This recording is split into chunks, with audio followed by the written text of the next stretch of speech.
Hello, welcome to JIBRIN Angle on Oweleke TV. I have this short clip to present right now. I came across on X, former Twitter. I came across this news article by former head of state, General Yakubu Gowon. I'm going to read this news article because some of you may not have read. I think I had the news. Was it 2 days ago when he visited Tinubu? I didn't hear exactly. Didn't watch the news on exactly what is. I didn't hear the quote. I only had a hint that General Yakubu made a kind of sensitive and offensive comment as in regard to probably the civil war or whatever. I didn't until now. I stumbled into the article, the news article, and I want to read it out to you, and thereafter I make my comment. It's on People's Gazette.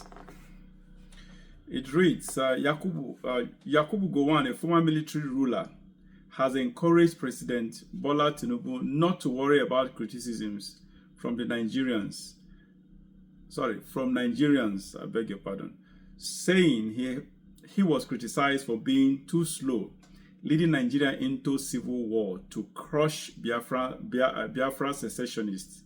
Yet, he crushed the secessionists. I was telling, quote, I was telling him, Mr. Tinubu, that there is no Nigerian leader that can get there that will not get all of this, all that is being said about him.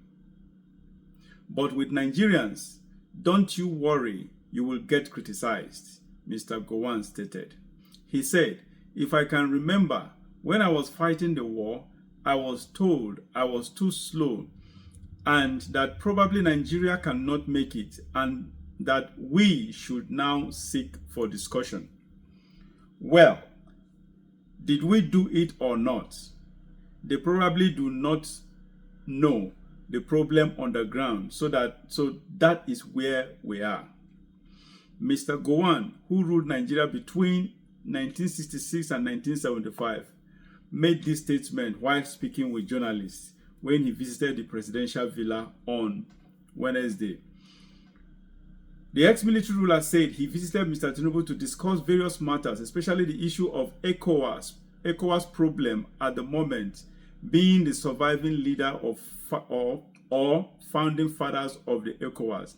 He added, I think all one can say to Nigerians is that they have to give the president time to get things really done. And it is too early to sort of say perfect results will be achieved. That is my opinion. Last year, Mr. Gowon dismissed the Nigerian civil war that claimed close to 3 million lives, a little fracas. Former President Muhammadu Buhari, who fought on the side of the Nigerian army against the Biafran agitators, estimated the number of those killed during the civil war to be over 1 million. The Nigerian Biafra War broke out in 1967 following the Southeast secession from Nigeria.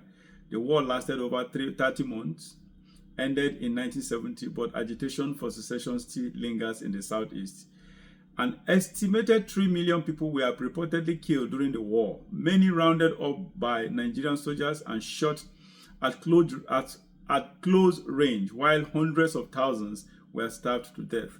Although the war was not properly documented, several accounts with substantial corroboration indicated how Nigerian soldiers massacred Igbo civilians in Asaba, Onitsha, and Enugu, amongst other communities in the region.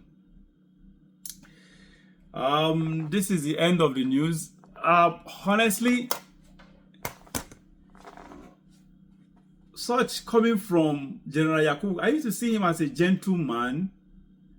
But with such comments, this man should be in his 80s, almost getting to 90, right? I didn't expect this from someone like him. Not for, at least not from someone of his age. As an elderly man, he should be calming nerves. His utterances, his comments in the public should be aimed at calming nerves, not opening healed wounds. For God's sake, why would General Yakubu Gowon say such? I'm a respecter of elderly. In fact, I respect elderly men and women so much that I don't like offending them. But honestly, with all due respect to him, for the sake of his age, his comment was stupid. It was foolish. It was untimely. It is inimical to the unity of the country. It is a spite on the Igbo nation. It is a disrespect to the Igbos. I am surprised this is coming from him. I don't know if that man is still in his right frame of mind. I don't know his age, because so many things comes with age. There are some things that comes with age that has to do with memory or mental stability. So, or mental cognitivity. But I don't know, only God knows, but I am not insulting him, but I'm just, his words are foolish. I'm not insulting him as a person, but that was a foolish, untimely word and insensitive comment he made. Very, very insensitive. This is, if not that the Igbos are, right from time, they are very peaceful people. They don't take offense easily. They are not like the Hausa Fulanis who every little thing is sensitive to them. You insult them and everywhere goes on fire. They set everywhere ablaze. And I appreciate the Igbos for that. For such life of decorum and orderliness, life of sensitivity, sensibility and responsibility. Igbos are they are cultured, they are calm people, they are people who don't go with gossip and rumors and hearsay. Igbo man, you insult an Igbo man's religion or culture or whatever, he doesn't even respond to you. He goes about it. All Igbo man desires is just for his business to thrive. That is just it. Nigeria does not know how much blessing the Igbos have been tonight. Let me be frank with you. This is not sentiment. I'm just being frank. I'm just being frank. Even though God blessed all the regions, blessed the north with the whole land agriculture, yet they are abusing that privilege God has given to them, not utilizing the blessing God has given to them. The West, blessed with the West with a whole lot of expertise,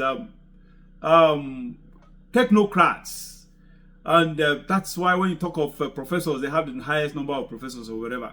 So, and the East, their own blessing is industrialization, enterprise. They are so every region in Nigeria is blessed with one special gift from God or the other. Only the Igbos are really utilizing their gifts. And they are utilizing it in a way that is so pronounced that not just Nigerians, but all over the world, people could see what they are really doing. Hence, that envy and jealousy of them. Honestly, they are the most hated ethnic group in Nigeria. Not for any reason other than envy and jealousy. What is happening in Nigeria between the three major tribes is just like the case of a father that has children, where let me think, what biblical example can I give give this illustration, make it very plain.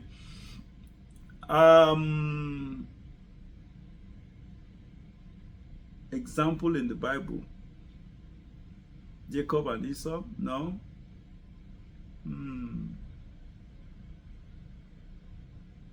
Yes, okay. I can't place any example right now. I can't place anyone right now biblically, but it's just like three children. A father that has three kids, three children, and these children were given all. Okay, what am I talking about? Good example. This example, the parable of our Lord Jesus Christ. That is the best example. The parable of our Lord Jesus Christ. Remember the parable of our Lord Jesus Christ. He came and gave one talent, gave the other one 2 talents, gave the other one 5 talents or whatever. Gave them talents. Gave them gifts and talents. Whatever you call it. I consider that as gifts.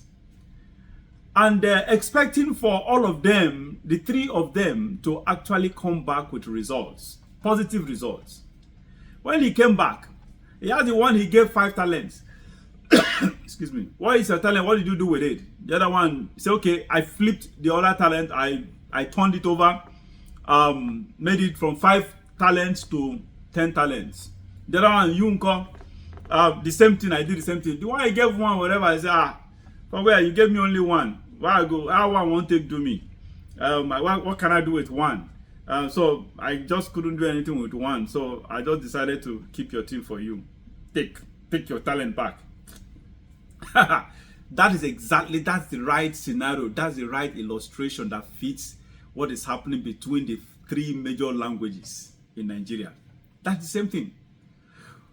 In the case of the North, God blessed the North with fertile land, massive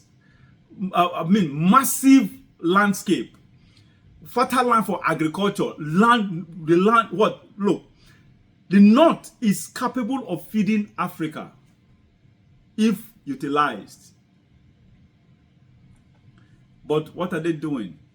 Their leaders all they do is just focus on the center. Just go loot. They are lazy. All they do is just find a way to steal money, just embezzle wealth and whatever.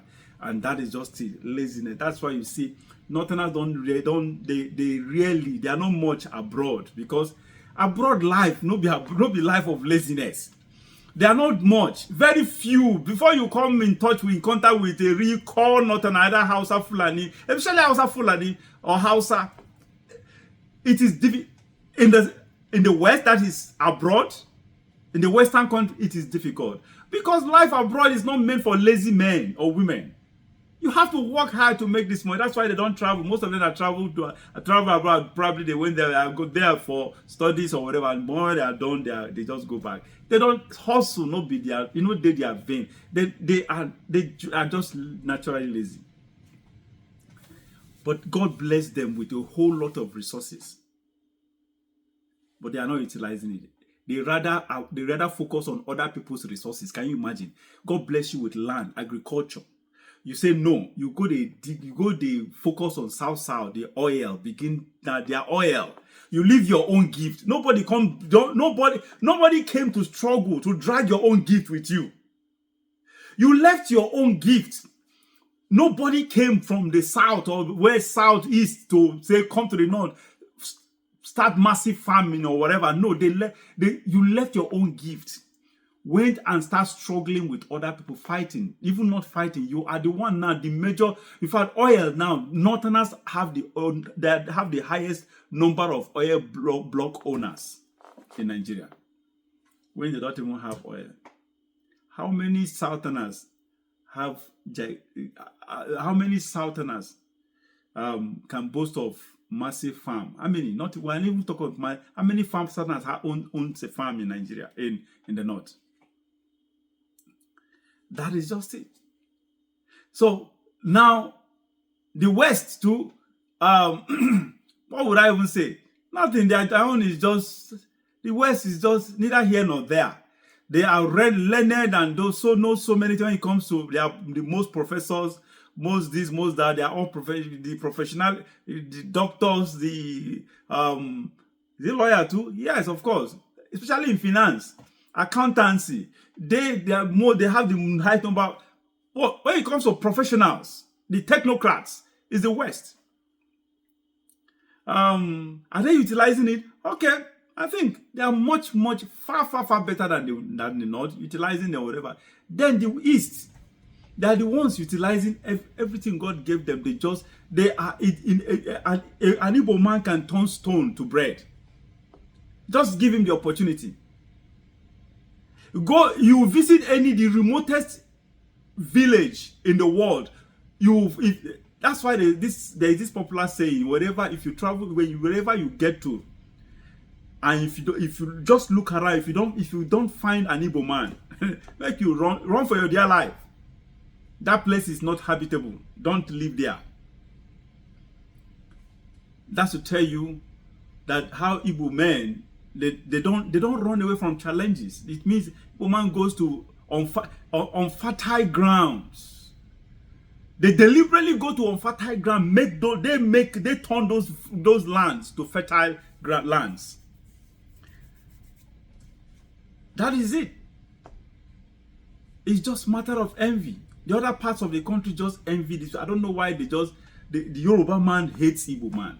In fact, the Yoruba man, the hatred from the Yorubas to the Igbo is even the worst. The Hausa man hates Igbo man. Everyone. The Igbo don't hate anyone. Igbo say, Billy can Billy. Live and let live. That is life. That's what Igbo man believes in. Let everybody live. Just give us level playing ground. Let the best survive. Igbo man, and that's just it. They are peaceful people. They don't cause. Anywhere they are, people are the one. Go to Yoruba land. When anything there is any problem, their Igbos Igbos are usually the casualty, the highest casualty in any fracas. Go to the north. The moment there is the moment there is fight between Hausa and Hausa Fulani like this, the next thing Igbos will reap, will be the casualty for both. Any little thing, it is an Igbo man they focus on. That is the point. So for Yakubu Gowon, of all people, a man that I think I thought is a man of peace. For him to come at this age, for God, at this time, to come to spill this nonsense from his mouth is very, very unfortunate. Very unfortunate. This is one of the reasons why I say Nigeria. How can we? This is just a marriage of strange bedfellows. That is just the truth. A marriage of strange bedfellows. Honestly, sometimes it is a miracle. It is a miracle that Nigeria is still together as a nation after several years, because it is obvious. I never see this kind of marriage. Most marriages, the moment you see a marriage between a man and woman that is just every time quarrel, this one quarrel, the wife hates acrimony, rancor, bitterness, resentment, here and there. Such marriage doesn't last. It doesn't last. It will never, ever last. In the case of Nigeria, honestly, what is still keeping us together is miracle. It's miracle. And I think what is keeping us together are the Igbos. Because those are the people, they are the only ones that when you poke them, they don't poke back. When you insult them, they don't insult back. When you slap them with this hand, they will turn the other cheek for you to slap. You will slap again, they will turn the other cheek again, they slap. They keep turning for you to slap. Keeping their faces for you to slap. And that is a life of godliness. I cherish that life, honestly. I love that life. And I hope the Igbos will continue living that life of just turn your cheek, left, right, let them keep or whatever. The most important thing, the more they slap you, the more you prosper. That is the exciting part of it. And that's why the other parts of the Nigerian, especially two other major tribes, or whatever. They hate this guy because they don't believe that the more we persecute these guys, the more they prosper. And that is just it. Igbos never fought back. They never fight back.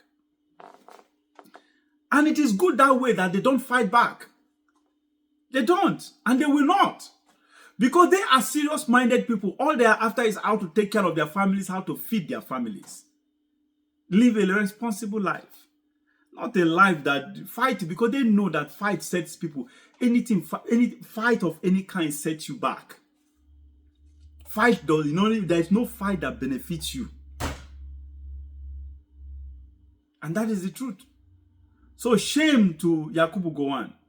Honestly, shame to you. Shame to him for doing this.